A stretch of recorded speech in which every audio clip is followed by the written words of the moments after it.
દાહોદના મનરેગા કૌભાંડના મામલે રાજ્ય સરકારના જે મંત્રી છે બચુ ખાબડ તેમના બંને પુત્રો આ કરોડોના કૌભાંડમાં આરોપી બન્યા છે અને હવે આમ આદમી પાર્ટીના પ્રદેશ પ્રમુખ ઈસુદાન ગઢવી એક મોટો ઘટસ્ફોટ કર્યો છે અને તેમણે કહ્યું છે કે આ જે કૌભાંડ આચરવામાં આવ્યું છે તેમાં બચુ ખાબડના સાથે સાથે સૌરાષ્ટ્ર કોંગ્રેસના એક મોટા નેતા છે તે પોતે પણ આ મામલે ભાગીદાર છે અને તેમણે જે પ્રકારે આ આરોપ લગાવ્યા છે તે ચકચાર મચાવતા પણ છે।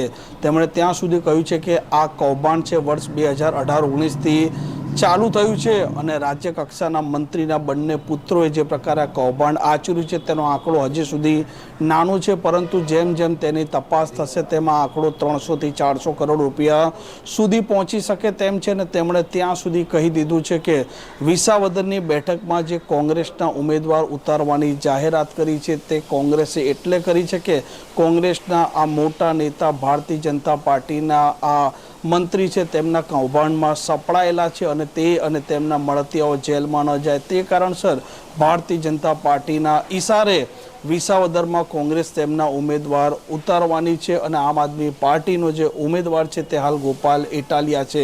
જે પ્રકારે પ્રદેશ પ્રમુખના આરોપ છે અને ખાસ કરીને આ રાજ્ય કક્ષાના મંત્રીનો જે કૌભાંડમાં બંને પુત્રો સપડાયા છે તે મામલે તેમણે પ્રતિક્રિયા આપી છે।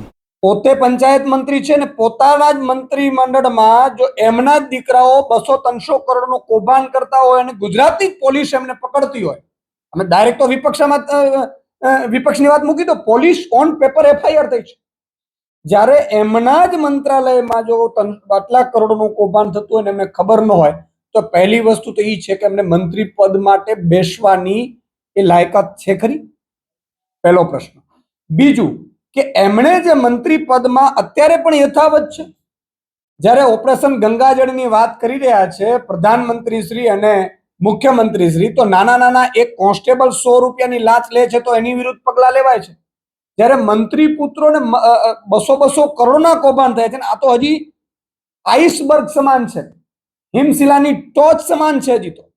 હજી આમાં આ જો તપાસ કરવામાં આવે, નિવૃત્ત ન્યાયાધીશની અધ્યક્ષતામાં જો સીટની રચના કરવામાં આવે અને એમાંથી જો તપાસ કરવામાં આવે તો આ કૌભાંડ ઓછામાં ઓછું 500 કરોડથી વધારે તો આ મંત્રીનું જઈ શકે એમ છે।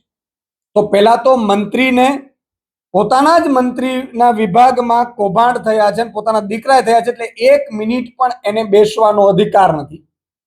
પહેલું એને રાજીનામું લઈ લેવું જોઈએ।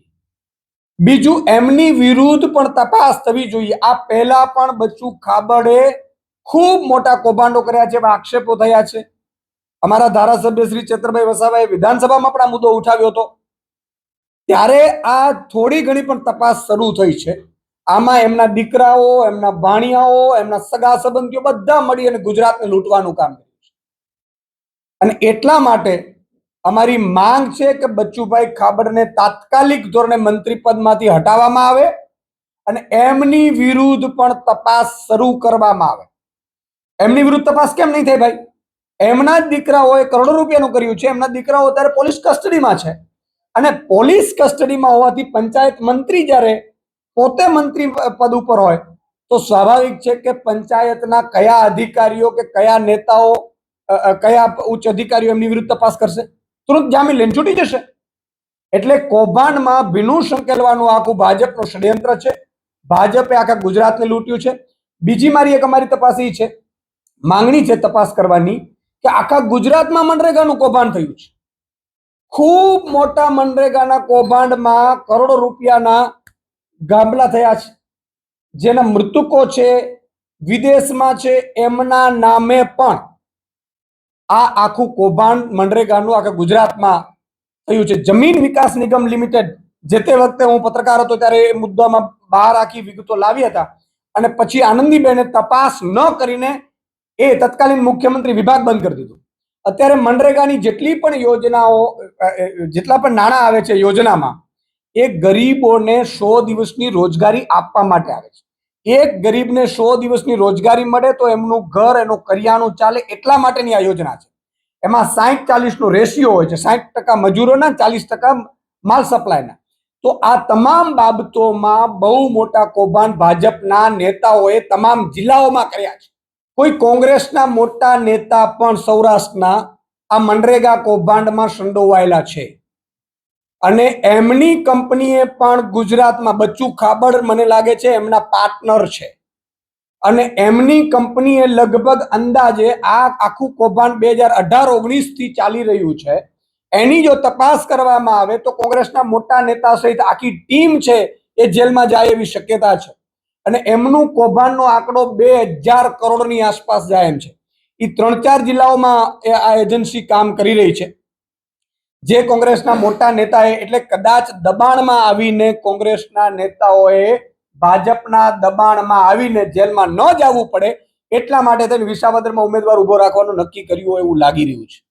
આમ હવે આ પ્રદેશ પ્રમુખનું કહેવું છે કે રાજ્યની સરકારે ત્વરિત ધોરણે જે પ્રકારે પ્રધાનમંત્રી નરેન્દ્ર મોદી આવનારા દિવસોમાં દાહોદ પણ આવવાના છે તે પહેલાં જે રાજ્ય કક્ષાના મંત્રી છે તેમનું મુખ્યમંત્રી રાજીનામું લઈ લે અને સાથે સાથે આમ આદમી પાર્ટી પણ આવનારા દિવસોમાં જલદ કાર્યક્રમ આપવા જઈ રહી છે તેવી પણ તેમણે ચીમકી ઉચ્ચારી છે. કેમેરામેન કલ્પેશ ચાવડા સાથે તોફિક ગાંચી, નવજીવન ન્યૂઝ, અમદાવાદ. વૈષ્ણવજન તો તેને કહીએ જે